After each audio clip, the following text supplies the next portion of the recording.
Afternoon. Good afternoon. Good afternoon.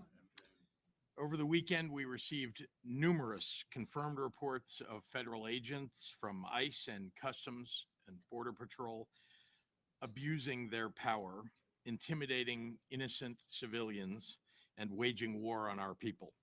All of this has been aimed at causing chaos and mayhem in the hopes of creating a pretext to deploy military troops against Chicago and Broadview and other suburbs, just as the president is doing right now in Oregon.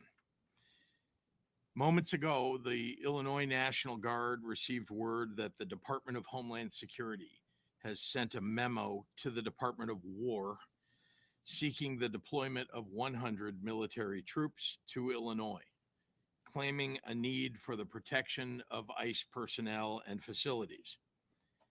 What I have been warning of is now being realized.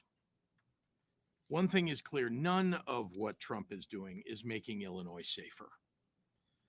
2 weeks ago, a man was shot and killed by ICE in Franklin Park, Illinois.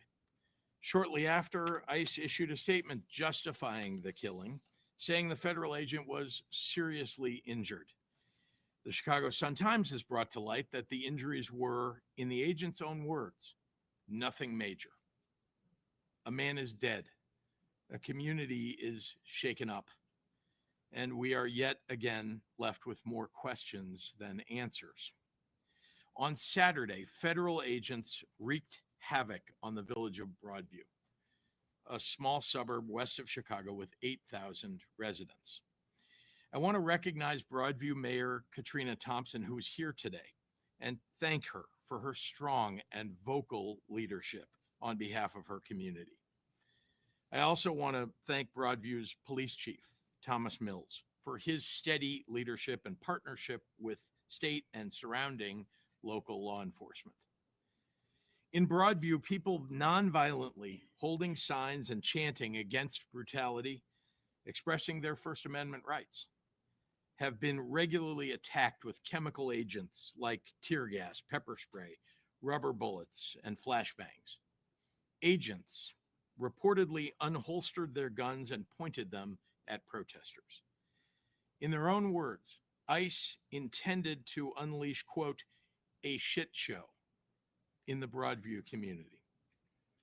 Without provocation and acting like jackbooted thugs, ICE has attacked and detained members of the press, including an independent journalist.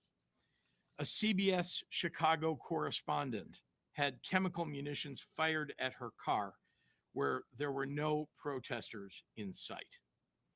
And we have received many reports of U.S. citizens being detained for simply stepping onto the public street. That brings us to yesterday. On a beautiful weekend when families were out enjoying their day in Chicago, armed Border Patrol agents were downtown marching up and down Michigan Avenue, harassing and intimidating residents and tourists. In Millennium Park, federal agents interrogated a family as their small daughter held onto her doll and appeared to try to translate for her parents. Officers carried large, unholstered, offensive weapons downtown, dressed in camouflage and masks. Building tradesmen near Tribune Tower, simply doing their jobs, were detained by federal agents while working on a construction site. Separately, 24 federal agents chased down a man, handcuffed him, and asked him for his papers. Meanwhile, ICE's chief offender, Gregory Bovino, has been leading the disruption and causing mayhem while he gleefully poses for photo ops and TikTok videos. Bovino even admitted on the record that they are making arrests based on how you look.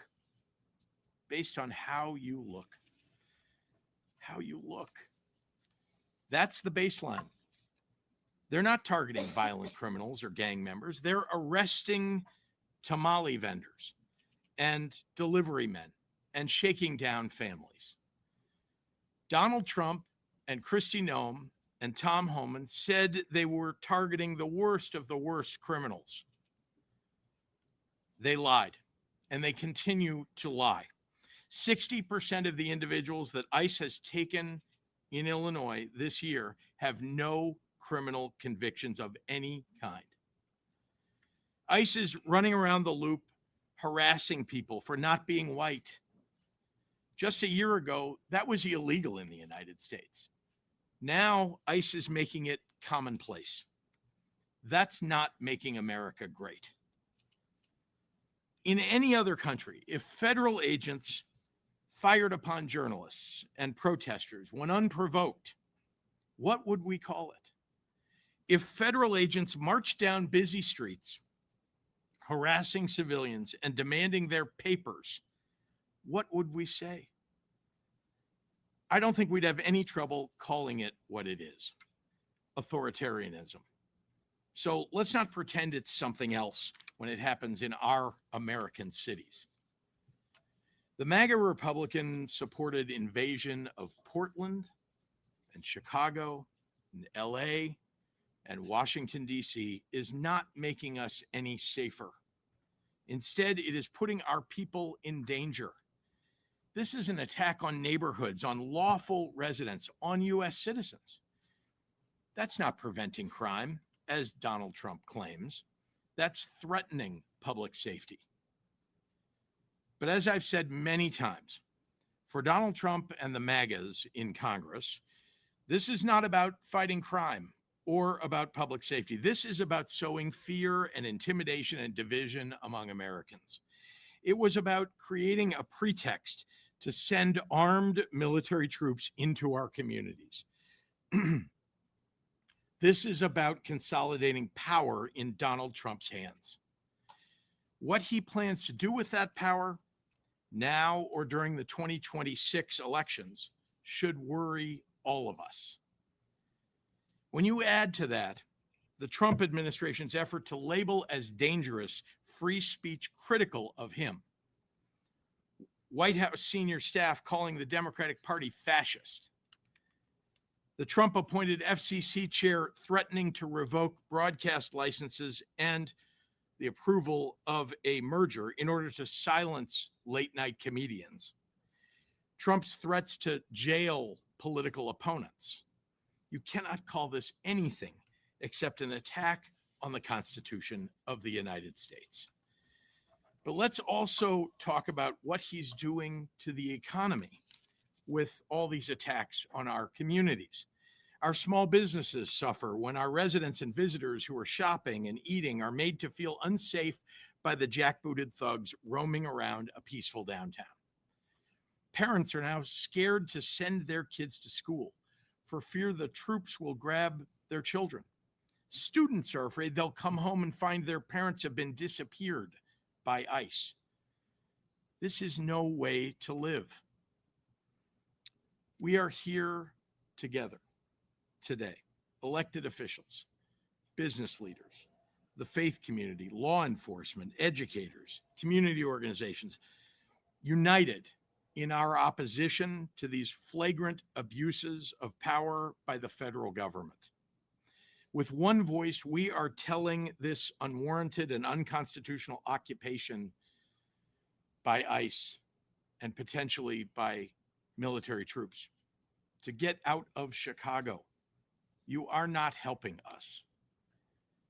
Over the past month, I've been all across the city and all across the region, from Bronzeville to Austin to Pilsen to Little Village, talking to residents and to local business owners. Not one of them has asked for armed military troops in our streets. They have all said loudly that there is no emergency here on the ground that requires the deployment of military troops or the use of military tactics. I refuse to stay silent about this and let the slow encroachment of our freedoms and liberties continue unabated. The state of Illinois and all of us will continue to fight this with everything that we have. So, people of Illinois, we need your help. Get out your cell phones, record and narrate what you see. Put it on social media. Peacefully ask for badge numbers and identification. Speak up for your neighbors. We need to let the world know that this is happening and that we won't stand for it. I was surprised and pleased to see that a federal agent in New York was put on leave after he was caught throwing a woman to the ground. Good, good. That would never have happened, though, if it wasn't on camera. So keep documenting. It could make a world of difference for someone, perhaps for all of us.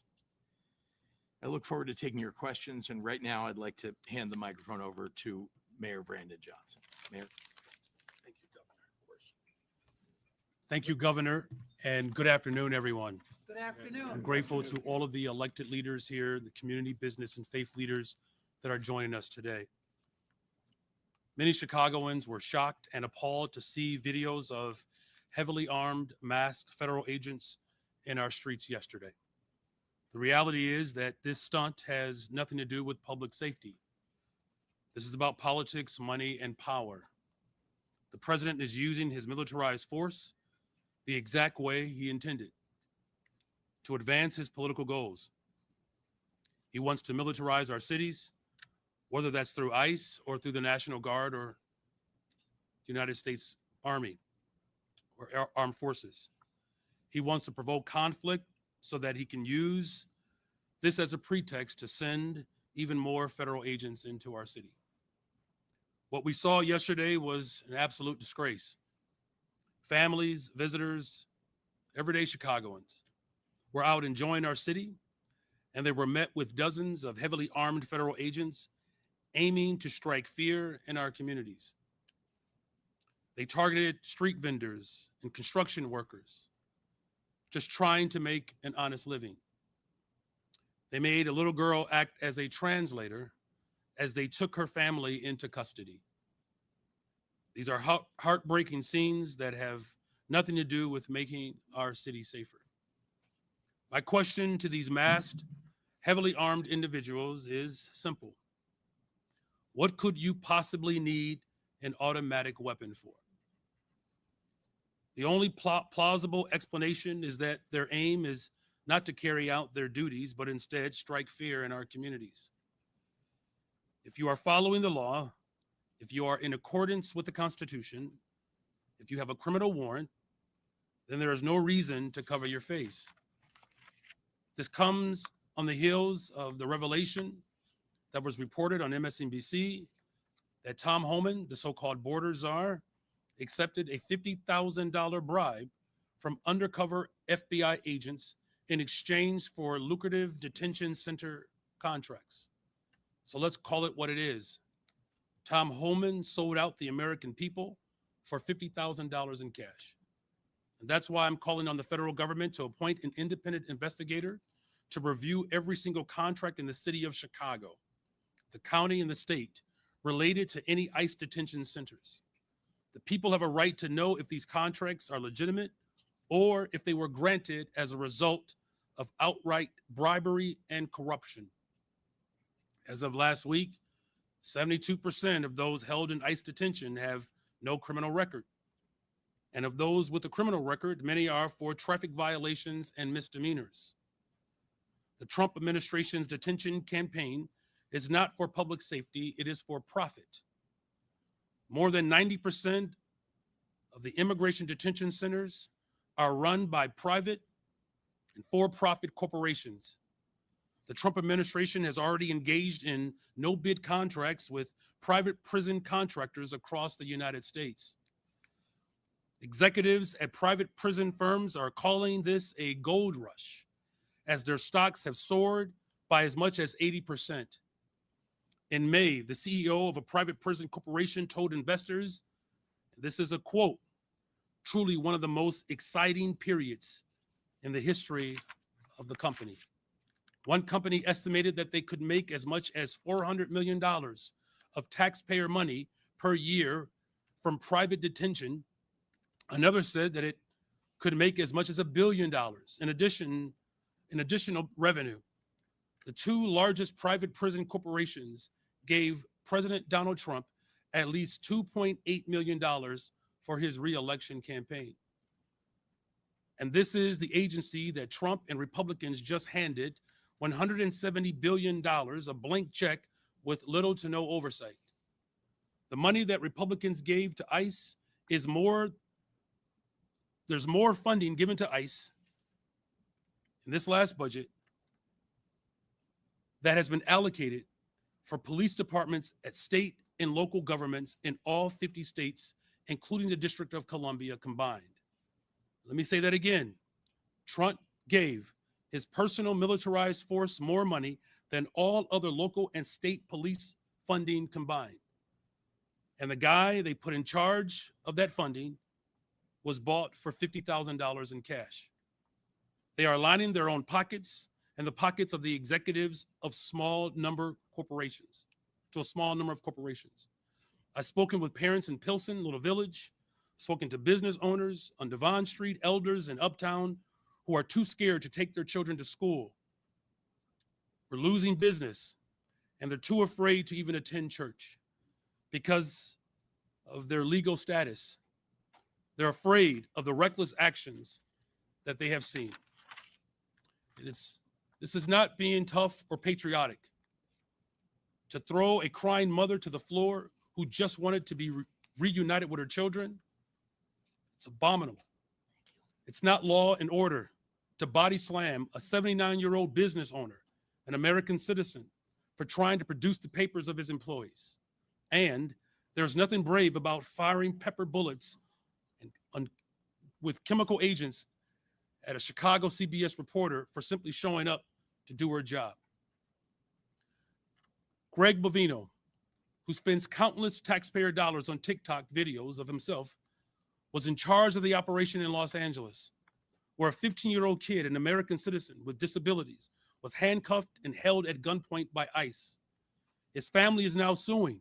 By the time this is over, there will be hundreds of millions of dollars of taxpayer dollars wasted in settlements related to the excessive use of force and the unconstitutional actions of this administration. So again, let's make this very clear. This is not about public safety. This is not even about immigration. This is a continuation of the Trump administration's war on the poor. They have cut food assistance. They have cut Medicaid. They have cut violence prevention funding. They have made life harder and more dangerous for poor and working people across this country.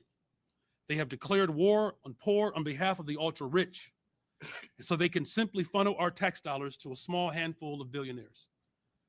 So we have to make sure that we continue to show our support for the people of this city and for this country. In closing, at a time when we are cutting hundreds of millions of dollars from healthcare, public health, housing, and defunding public education, manufacturing austerity, I'll say that plainly. The Trump administration is worsening poverty at the same time as declaring war on the poor. This is an untrustworthy, corrupt, and out of control administration that is doing everything in their power to foment chaos in our cities. Whether it's in Portland, Los Angeles, or Chicago, we cannot accept the militarization of our cities. We will continue to stand united as a city, as a county, as a state, and local villages to reject any attempts to militarize our cities. I want to be very clear, what we saw this Sunday is not unique. As the governor has indicated, this is happening in villages like Broadview and other places across this country. And so we have to make sure that this is not the last time we express our unified voice to ensure that we protect the interests of all people. And with that, I will turn it over to our Attorney General, Kwame Raoul.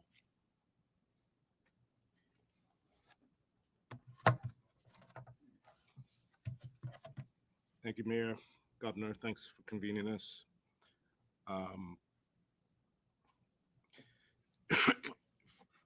From masked federal agents using tear gas against people exercising their First Amendment rights in Broadview to mask uniformed federal agents carrying automatic rifles as they menace people in downtown Chicago.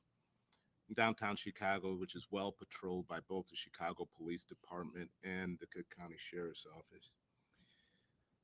The images we have seen in Chicago area look more like a region under siege than they do America in peacetime.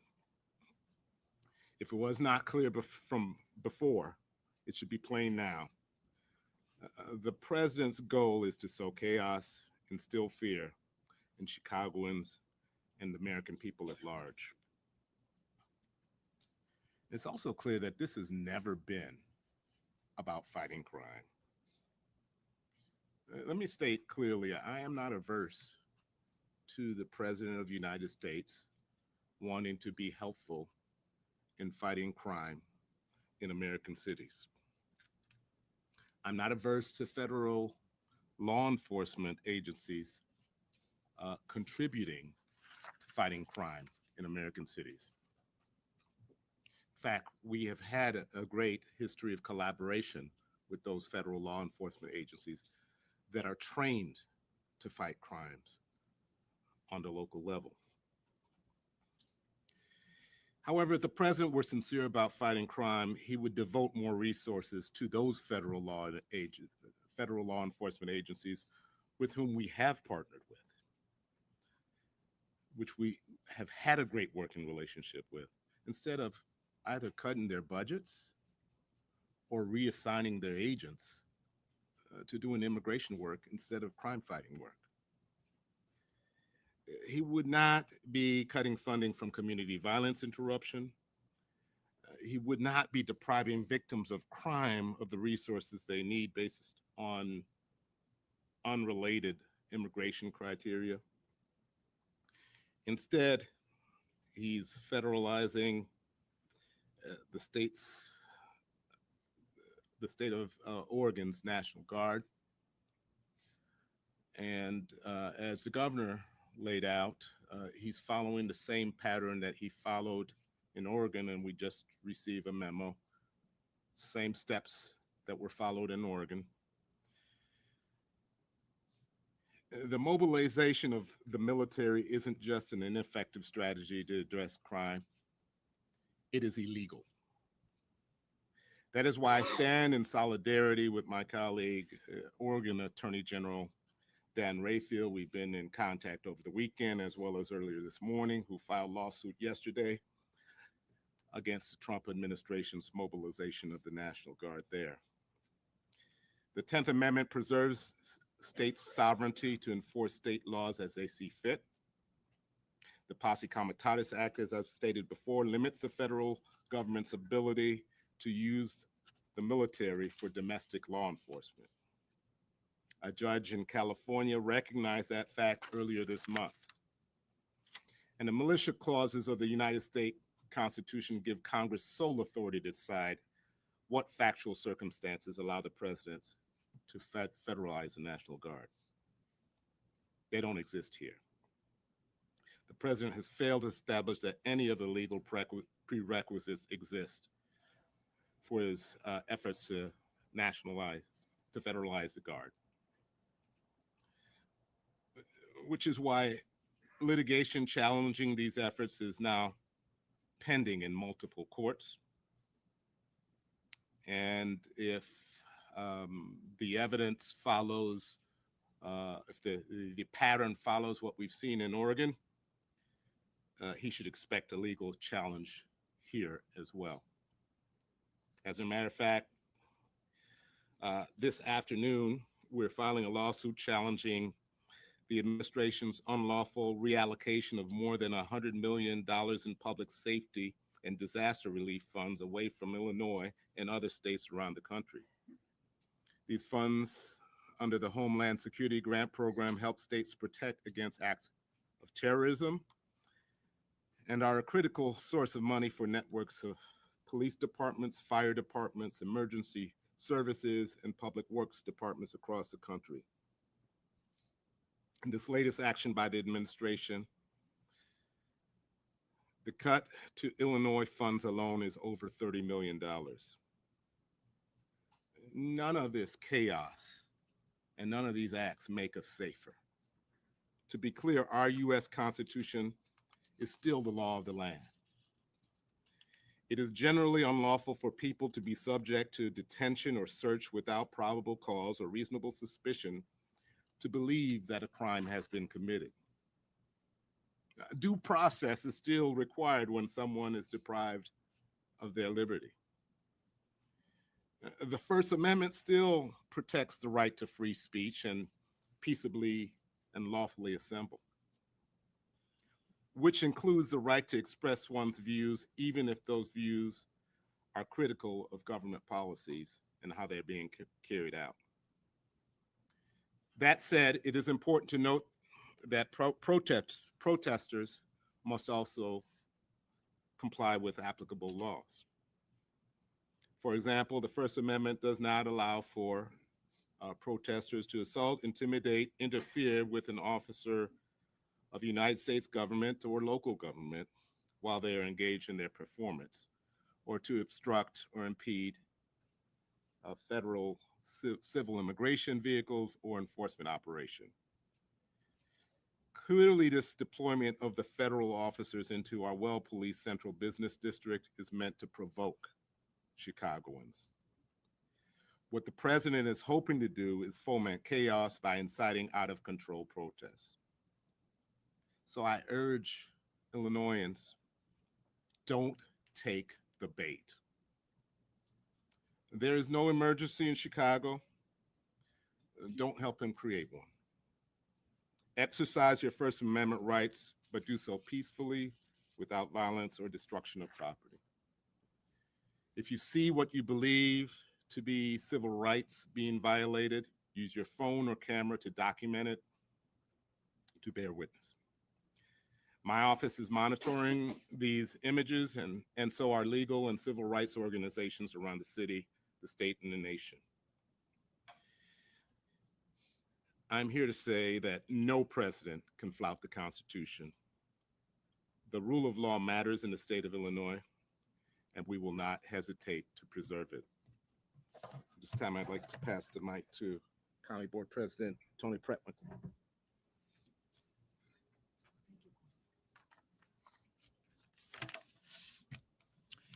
Good afternoon. Good afternoon. I want to thank you all for being here today and for showing your support. My county, Cook County, is home to more than 5 million people, many of whom are immigrants who came here seeking a better life for themselves and their families. Yet today, many of our friends, families, and neighbors no longer feel safe at home, at work, or in public spaces. Federal decisions to militarize ICE activity have set a dangerous precedent. ICE agents are wearing masks, breaking into homes, and carrying weapons in downtown areas. These actions have created fear and chaos across our region and are designed to intimidate our residents. ICE agents have fired tear gas, pepper spray, and rubber bullets at protesters and journalists in Broadview. In Chicago, agents in tactical gear are carrying long guns on our streets. None of this creates safety or security. It only spreads fear. On behalf of Cook County, I stand here today to call for an end to these shameless, appalling tactics. And I want to make clear, as a welcoming county, we will continue to work every day to ensure that every resident feels safe, respected, and valued. Our residents do not want to see masked individuals storming into neighborhoods, terrorizing families, and kidnapping people off our streets. They do not want to see an undocumented father with no criminal record fatally shot in their community. These extreme, un-American, and discriminatory actions by federal agents ordered by national leaders are cruel and unacceptable. Instead of leadership that unites us and invests in people, we see the emboldening of unchecked power. It's clear that federal leaders have no respect for our laws, our values, and are working to undermine the very fabric of our society. The lack of human decency shown toward immigrant families, families who contribute greatly to our culture, our economy, and our communities, is indefensible. And it doesn't stop there. We've seen similar attacks on citizens as well. Plainclothes agents, unmarked cars, and the refusal to provide identification are not signs of transparency or accountability. They're acts of cowardice. Cook County will not tolerate injustice or the inhumane treatment of people who came here seeking safety and the chance to build a better life. That's why I, along with the state and local leaders standing here today, called for accountability and justice. We must ensure that federal agencies act lawfully and respect the rights of all of our people. And now I'd like to bring to the podium Senator Diya.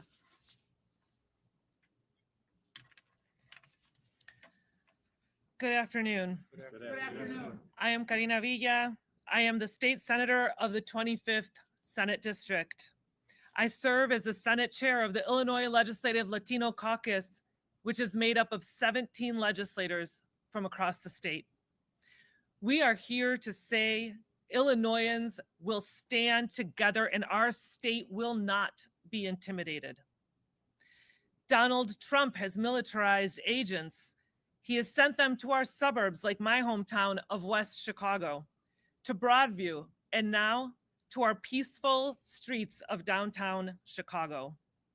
These masked agents are marching through our neighborhoods, masked in technical gear and intimidating families and neighbors who are an essential part of our lives. Let's remember what you have seen. Parents attacked on their way to work, students facing ICE agents on the way to schools, protesters are shot with chemical munitions, the press being arrested.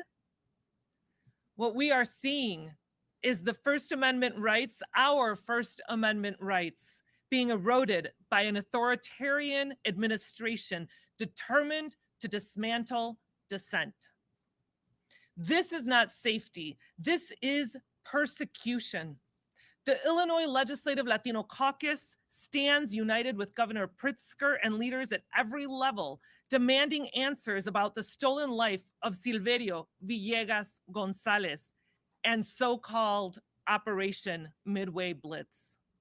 We demand that every Illinoisan receive the right to due process, medical care, and access to legal counsel. We are delivering on these fundamental rights with the Trust Act and my Safe Schools bill, and we will continue to legislate to make sure that Illinois remains the safest and most welcoming state in our country. Let us be absolutely clear. No president, no agent, no badge is above the Constitution. The powerful display of solidarity from our neighbors and allies on the ground has been a fierce display of resistance and courage. It has shown the true strength of our state. We will not cower. We will not cooperate with cruelty. We will continue to lend our voices to those that the Trump administration is trying to silence. We will continue to record and report ICE activity in our communities, and we will continue to stand up for every vulnerable person in our state. To every immigrant watching, you are not invisible and you are not alone. We see you, we value you, and we will defend you.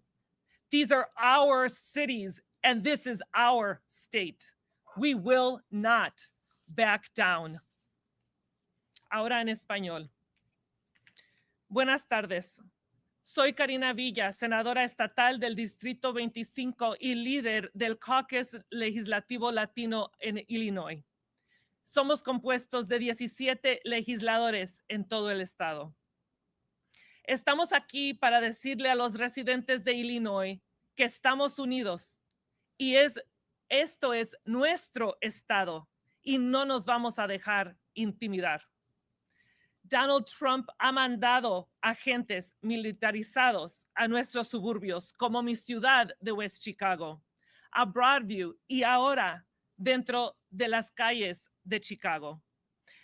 Estos agentes enmascarados y armados caminan por nuestros vecindarios con equipo táctico, intimidando a las familias y vecinos que son una parte esencial de nuestra comunidad y de nuestras vidas. Recuerden lo que han visto.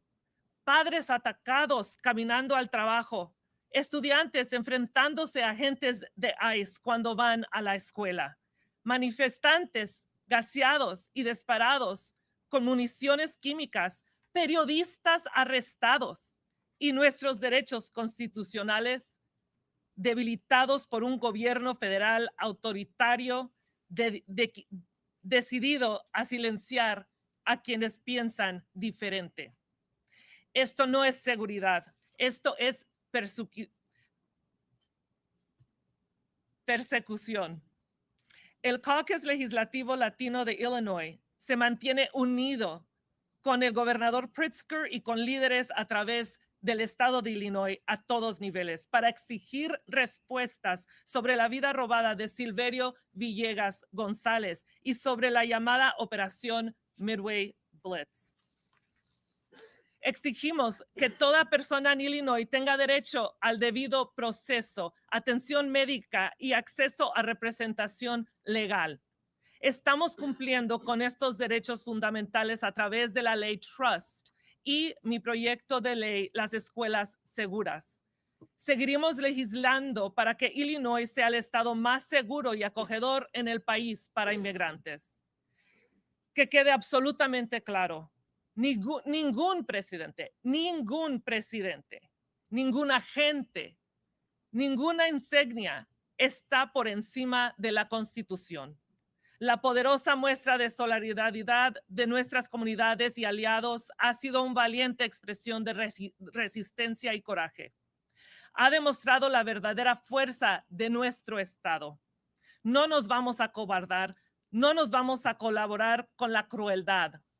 Seguiremos alzando nuestras voces por quienes la administración de Trump intentan silenciar. Seguiremos documentando y reportando la actividad de ICE en nuestras comunidades. Y seguiremos defendiendo a cada persona vulnerable en nuestro estado, a cada inmigrante que nos está viendo. No eres invisible, no estás solo. Te vemos, te valoramos y te vamos a defender. Estas son nuestras ciudades.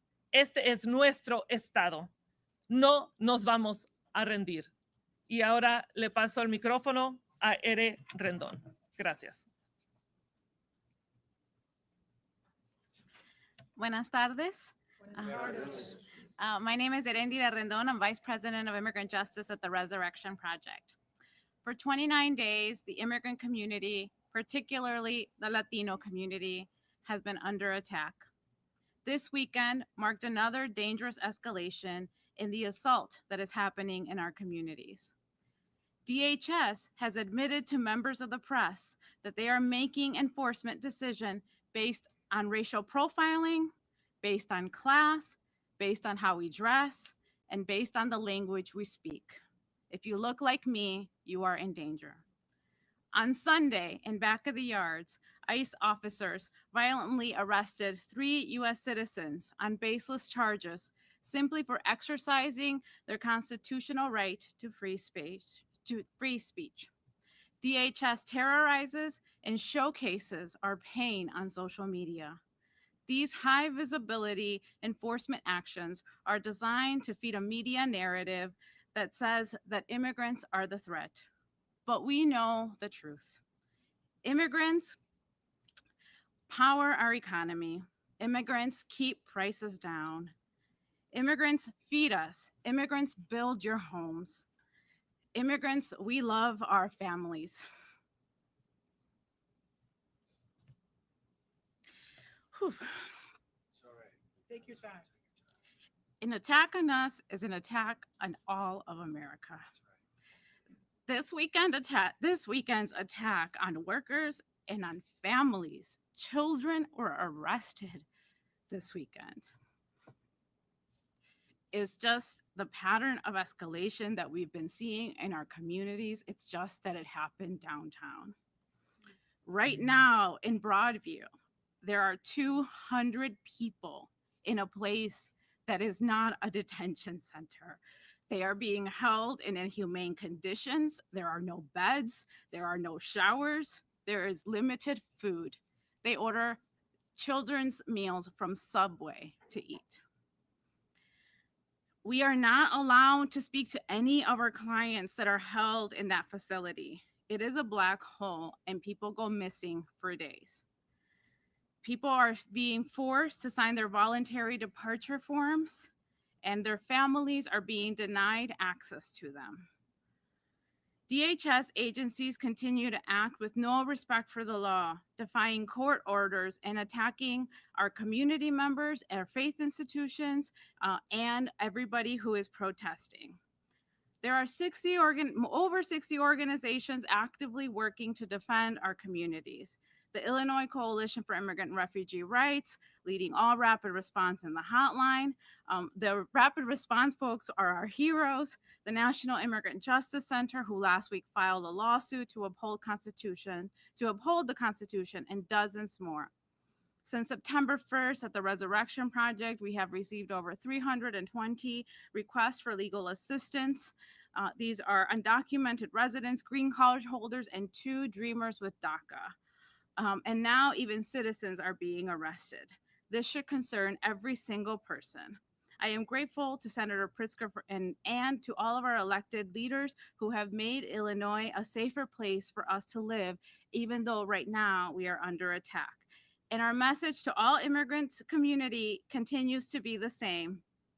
Primero, les quiero asegurar que también nosotros somos inmigrantes. También nosotros nos preocupamos por nuestras familias. Visit illinoisimmigrationinfo.org for up-to-date information if you have, and you can also call the hotline, the ICE Family Support Hotline at 1-855-HELP-BY-FAMILY if you see ICE. Buenas tardes, me llamo Enlighten Rendón, soy vicepresidenta de Justicia para el Inmigrante en Proyecto Resurrección. Durante 29 días, la comunidad inmigrante y muy en particular la comunidad latina ha estado bajo ataque. Este fin de semana marcó otro incremento en el asalto a nuestras comunidades. DHS, el Departamento de Homeland Security, ha admitido que lo único que necesitan para parar a una persona es basado en cómo se ven, basado en cómo se visten, basado en los carros que manejamos y en el idioma que hablamos. El domingo en el barrio de las Empacadoras, agentes de ICE arrestaron a 3 ciudadanos americanos simplemente por protegernos y ejercer su derecho de libertad de expresión. DHS está aterrorizando a nuestras comunidades y al mismo tiempo está documentando nuestro dolor y poniéndolo en las presas en las medias sociales. Estas acciones son un ataque a los inmigrantes, son un ataque a la comunidad latina. Lo que están tratando de hacer es crear una narrativa que los inmigrantes son peligrosos. Pero nosotros sabemos quiénes somos. Los inmigrantes damos de comer. Los inmigrantes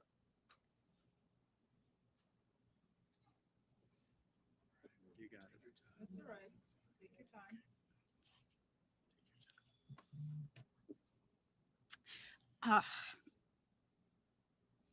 Los inmigrantes construimos sus casas. Los inmigrantes limpiamos sus casas. Y a pesar de estos momentos que estamos pasando, tenemos que seguir recordando y ejerciendo nuestros derechos. Hay más de 60 organizaciones que están trabajando lo más que se pueda para poder protegernos. La Coalición Pro Derechos Inmigrantes y Refugiados de Illinois está liderando toda la respuesta rápida con los héroes que están saliendo y tratando de sacar a ICE de nuestras comunidades. El National Immigrant Justice Center metió una demanda la semana pasada para poder defender nuestros derechos. En Proyecto Resurrección hemos recibido más de 320 solicitudes para defensa legal. Estoy agradecida con el gobernador Pritzker y con tus líderes y nuestros líderes elegidos de Illinois que están haciendo todo lo posible por defendernos en contra de este ataque que estamos viviendo. Nuestro mensaje sigue el mismo. Si ves a ICE, llama a la ayuda de ICER y también puedes visitar a la página illinoisimmigrationinfo.org. para más información. Muchísimas gracias y voy a terminar con los nombres de algunas personas que esta semana fueron detenidos. Este mensaje es para Santiago, Manuel, Mara, José, Judith, Yuridia, Marcos, Juan. Estamos con ustedes. Gracias. Now I'd like to welcome Jack Lavin. Good afternoon. Good afternoon. I'm Jack Lavin, President and CEO of the Chicagoland Chamber of Commerce, which represents business of all sizes and sectors across Chicago. First, I want to thank Governor Pritzker for your leadership in bringing this united front of government, business, labor, civic, faith, and community leaders together today. I've long spoke to our shared goal of improving public safety and reducing violence and the importance of true collaboration in that effort. Chicago has made real progress thanks to the leadership of Governor Pritzker, Mayor Johnson, President Preckwinkle, and the collaboration of business leaders, local law enforcement, violence prevention organizations, and our community and faith leaders. That progress is important, not just for families and neighborhoods, but for businesses, jobs, economic growth in every corner of our city. We've been investing in real collaborative solutions, investments by the state and the city in jobs for youth and community violence intervention programs, working closely with the Chicago Police Department, the Cook County State's Attorney, Illinois Attorney General Kwame Raoul, and Senate President Harmon, supporting programs like CRED, who are working every day to reduce violence and expand opportunity, and partnering with a coalition of business groups on initiatives to create jobs and programs for youth and community violence intervention programs. We have a lot more work to do, but these collaborations are making a real difference, and they reflect what actually works: constructive partnerships. That is why the sudden deployment of federal Border Patrol agents to Chicago's downtown yesterday is such a concern. We've seen in other cities how the presence of federal agents can needlessly disrupt communities, create uncertainty, and hurt economies. They scare people away from restaurants, cultural events, and our downtown, the heart of Chicago's economic engine. They deter tourists from visiting our city and employees from going to work. The needless uncertainty and unpredictability they bring discourages consumer activity, especially hurting small businesses that depend on steady foot traffic. Businesses in Chicago are already dealing with so much pressure and economic uncertainty between inflation, tariffs, fiscal issues, and other rising costs. The last thing they need is another element of uncertainty to add to their challenges. Let me be clear. Everyone shares the same goal: safer streets, stronger neighborhoods, and a thriving economy. The business community is open to partnership with the federal government, as we have always been. But partnership means working together, planning together, listening to community voices, and supporting the efforts that are already moving us in the right direction. Yesterday's actions were not any of these things, and further escalation like this would be unnecessary. Chicago is a world-class city. I'm going to say that again. Chicago is a world-class city, and any other narrative is false. We are a city of incredible beauty and unmatched strengths, a workforce and talent that are second to none, amazing transportation infrastructure, airports, and educational institutions, and an affordable and great quality of life with our restaurants and cultural institutions. We are on the path to growth and safety through collaboration. Yesterday's actions undermine that progress, create a false narrative, and undercut our shared goals. It risks slowing the very economic activity we need to keep this city moving forward. The best path forward is clear: constructive partnerships and collaboration, not distraction and disruption. We welcome federal engagement, but only if it builds on the trust and collaboration already underway. That is how we will continue to make Chicago safer, stronger, and more prosperous for everyone. and how we will build on the world-class city that we already are. Thank you. And now I'd like to introduce Reverend Sierra Bates Chamberlain.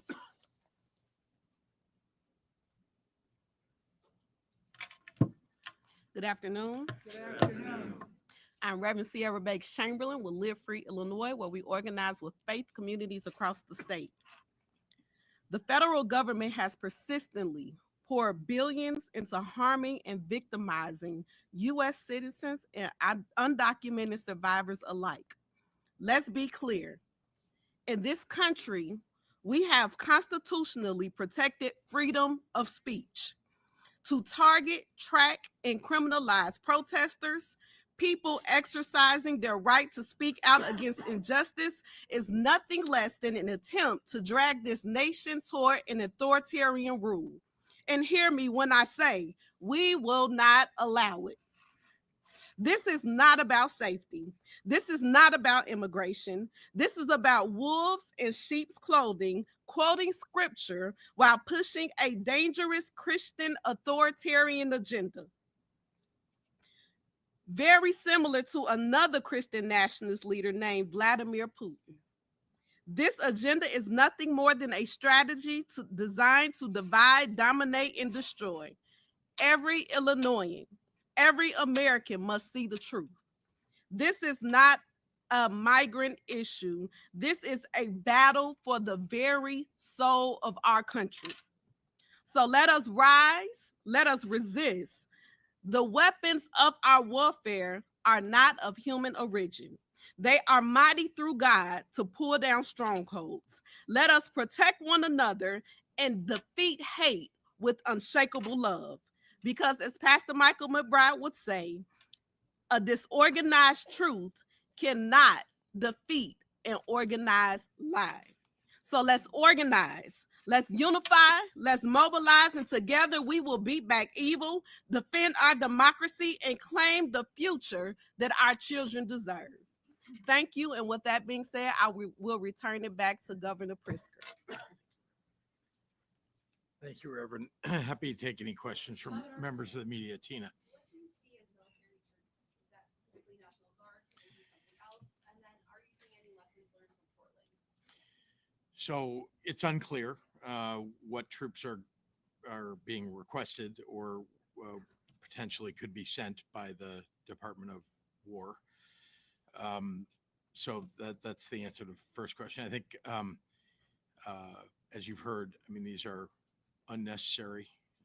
It's a provocation, and it's my, solemn hope anyway that even now that we might be able to deter the federal government from carrying out what seems to be in progress. I spoke yesterday with the governor of Oregon. I also spoke with her the day before.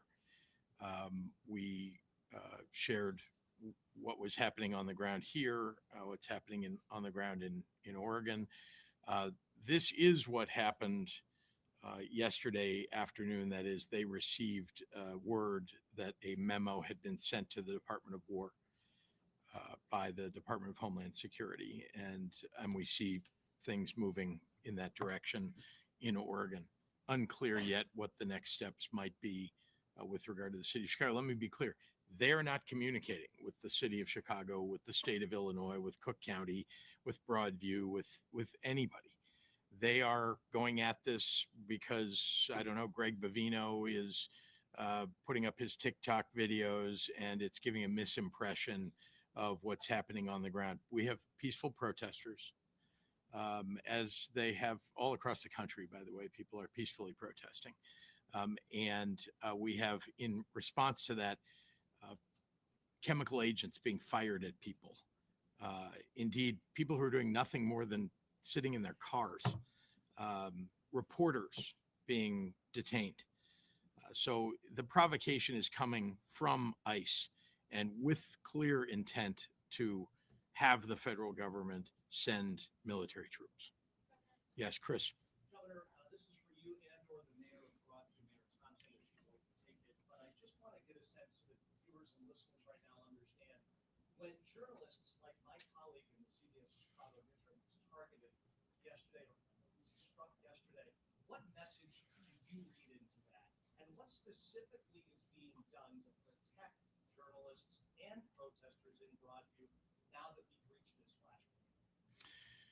Well, I think that it's clear that there are no rules for ICE, that they literally just believe they have the run of the place, that they can take out their aggression on the people of Broadview, on the people of the city of Chicago, that the federal government and the president of the United States have just given them carte blanche to do whatever it is that they want. Let me be clear. There have been about 1,500 people that have been detained by ICE in the city of Chicago and the surrounding areas. 1,500 people. 60% of them, no criminal record. 60%. Now think about that. Listen, terrific when they get somebody who's a criminal and take them off the streets. Fantastic. But this is not the way law enforcement ought to be allowed to operate. It's not constitutional to just round up the usual suspects, just to stop people because they're black or brown and demand papers. And if they don't have papers, to detain them and in some cases disappear them. And I mean, I am outraged by what's happening. And we're seeing that ICE just doesn't give a damn. And neither does the president of the United States. He's doing nothing to intervene to make it better. Clearly, he's the one who ordered them to do what they're doing on the ground, and they're carrying out his orders. What's being, if I can, Governor, Yeah. what's being done specifically to turn the tide or to try and stem the problem that's worsening by the day? Well, remember the aggression, right, coming from ICE. That's where it's coming from, not from the protesters. We have limited ability, as you probably know, to take local law enforcement and put them at odds directly with federal law enforcement. However, we do have the ability to make sure that those protesters know what their rights are, that the people in their communities know what their rights are. And we will continue to do everything that we can to protect those rights. Let me also add, there are private organizations of attorneys, I think you're aware of this, that have taken testimony, have taken video that's been produced often by just regular citizens and protesters, and are using that to file lawsuits on behalf of people who are being imposed upon by the aggression of ICE. That is very helpful to all of us. And that's why you heard me say earlier how important it is for people to be on alert, to narrate videos, to take video of everything that you see, because we can push them back. And that is what happened in New York. And that is what can happen here in Illinois. Yes.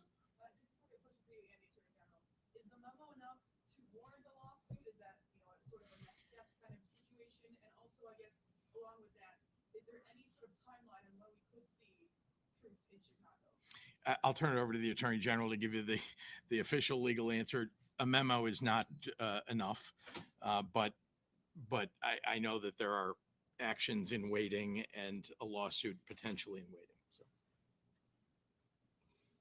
Well, I think the governor got it right. The memo by itself is not enough. However, as the governor laid out, this is the same pattern we saw in Portland, and suffice to say, we are prepared. We've had lawyers working over the weekend in collaboration with the governor's office and others, in communication with the Oregon AG's office. We had previously started our work when the president signal and perhaps reference to that is helpful in this.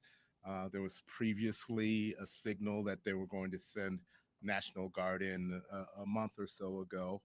There was no act that followed. That's why when people ask, is there a preemptive act we could take place? I said, no, it's got to be a better trigger. No guard was sent in. We were prepared then. We are prepared now. I'm not at the helm of the federal government or the so-called Department of War. You probably had the same question, and I'm going to answer the same way, but go ahead.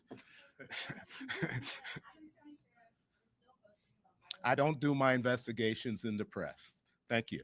But is there any precedent for the ISP now assisting the Broadview Police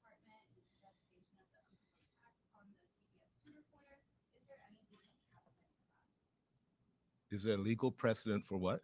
The ICE attack on the CBS 2 reporter, ISP is now investigating. Is there any legal precedent for ISP? I'm not sure what that. Yeah, What I can answer. Yeah, let me take that. Yes, there is. And local law enforcement and state law enforcement work together all the time on investigations. There is precedent for doing an investigation here. I think the question will be, and it's an appropriate one when the investigation is finished, is what will the federal government do once the investigation is completed and perhaps there's wrongdoing found? Because one of the things that's very disturbing about the way Donald Trump is operating the federal government is he's done away with inspectors general. He's done away with the people who do the internal enforcement of law enforcement at the federal level. And therefore, we might have an absolute open and shut case against an officer in the end, and the federal government can choose not to take action. Now, the CBS reporter can take personal action, and indeed there are attorneys that have been looking to assist people who have been personally affected. And so on behalf of that individual, there could be a lawsuit. It is absolutely precedented for the Illinois State Police to work with local law enforcement doing an investigation of this sort.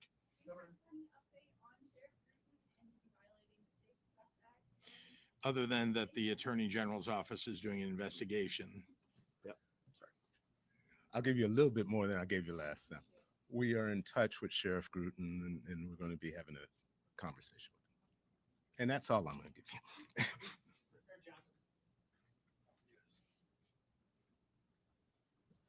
Shifting gears slightly, if you could, if I could. Chicago Teachers Union put out a tweet over the weekend praising Shakur, despite her controversial background, her conviction for murdering a police officer. Many alders at City Hall calling for you to denounce that. Where do you stand? Do you support that tweet? Do you support TTU, what they said about Shakur? Can I give you my perspective? All right. Because I don't operate the Chicago Teachers Union's Twitter account. What I can say, though, is that Assata Shakur is an important person in the Black liberation movement who has repeatedly claimed her innocence, and that she was tried by an all-white jury at a particular time in which it was nearly impossible for Black people to receive a fair trial. I don't, and I can't, speak to anyone's claim of innocence.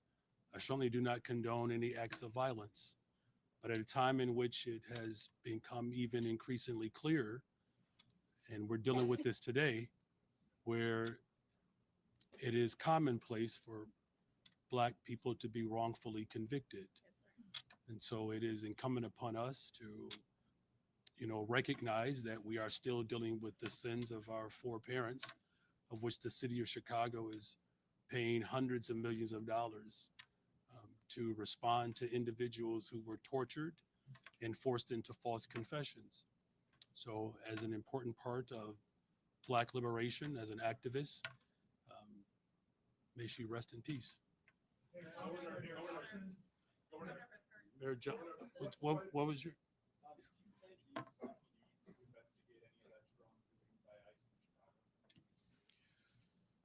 Well, what I've called for is for the federal government to operate an independent investigator to, look into, what I believe is obvious with all of us here today, that there's been, real egregious, horrific acts that have been promulgated against people, right? What I have directed my police department to do through executive order is to protect the fundamental right to peacefully assemble, to ensure that that every single department and agency knows exactly what rights have to be carried out. And what you're seeing today is a strong display of a united front In fact, if there were ever a time for the people of the world to unite, now is the time. Mayor Thompson, you've been very, Sure, sure. This young lady here, please.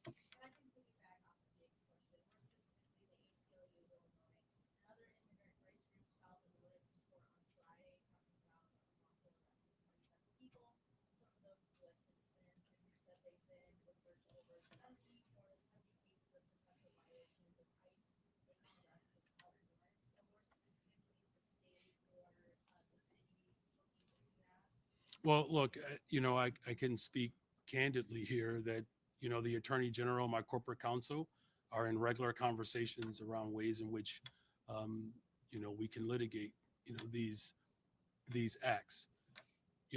Here's what I believe is most critical here.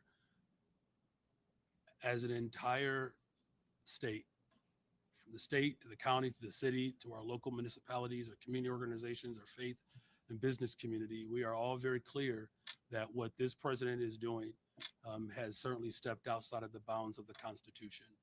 You either support the Constitution or you do not. And it is clear that this president has eroded the very fundamental rights of who we are as a democracy. And we're going to use every single tool that's available to ensure that that justice prevails. Thank you. Okay. I just want to add to that answer, if I may, just for a moment, that there are private organizations. I mentioned earlier that there are attorneys who've stepped up to represent individuals, including offering to represent those 27 that you referenced. And so there is legal action that can be taken and will be taken. So, yes, Olivia.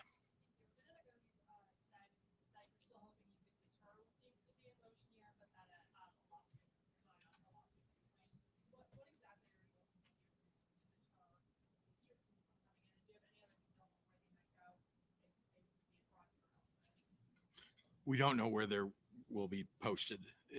We don't know that at all.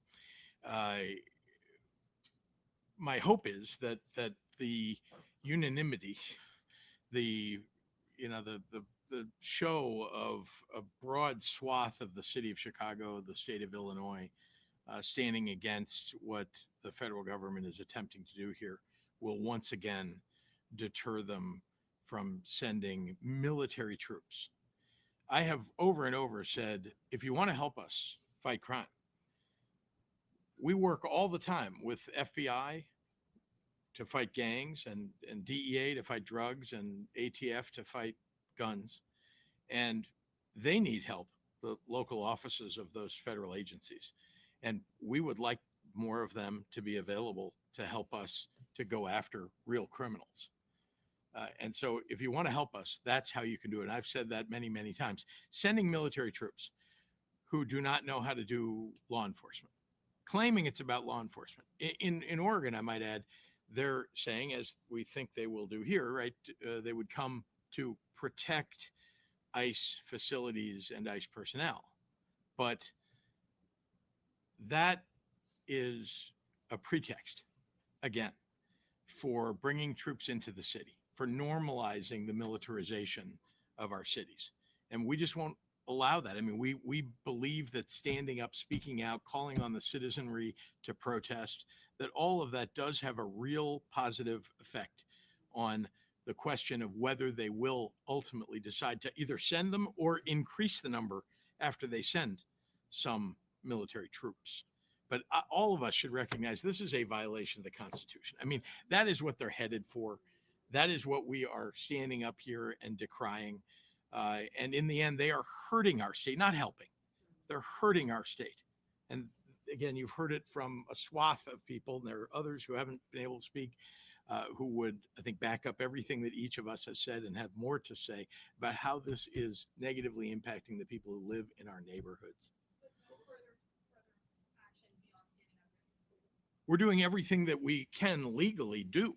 We are literally doing everything that we can legally. And if there are other things, if we discover them when they are suggested to us, we'll take those actions too. But it is literally like every action that we can find to do. And that's one of the reasons I talk to other governors. It's one of the reasons I talk to attorneys general beyond our own attorney general. I want to hear what all the options are. I want to know how this is, at least in my lifetime, this is truly unprecedented. And that's why it's difficult for, we're operating in uncharted territory here. Yes, sir. When you were willing to take action and the state resist peacefully, although families are still being separated, critics believe that the state might have failed to protect those families. What do you answer to this? That again, we're operating in uncharted territory, that we believe in following the law in the state of Illinois. Our local, our state law enforcement, our elected officials, we are operating understanding the rule of law matters. And in the end, we have to rely upon the judiciary. And this has always been the case in the United States. That's why you have a judiciary, that to sort of resolve these disputes. And we're working fast and furiously to deal with that. You've seen the Attorney General go after the federal government when they've taken actions against the state of Illinois, and he's winning, I might add. And the message to everybody across the country and across the state of Illinois is stand up, speak out, protest peacefully, and show your displeasure. And in the end, and this is why everybody needs to pay attention now, you got to show up and vote, because we're in this situation because there are a lot of people that didn't show up and vote. And I think a lot of people who did show up and vote got lied to, and they regret their votes. And we'll see what happens if we can have an election a year from November. We'll see that this is why Donald Trump is desperately looking for any way to thwart what he knows is going to be a losing election for Republicans in 2026. Yes, of course. We've now exceeded 40 lawsuits that we have actually filed, and we've gone in on amicus briefs on other lawsuits. And you may wonder why have you filed a lawsuit in this case, but you're coming in on amicus on another? That's because we lack what's called standing in those other cases. So not every case, particularly of individual rights violations, is one for the state attorney general to come in on. That's why the governor referred to other organizations that represent individuals in those matters. We can come in when the state at large is impacted. And so it does nothing to file a lawsuit where it will be dismissed based upon lack of standing.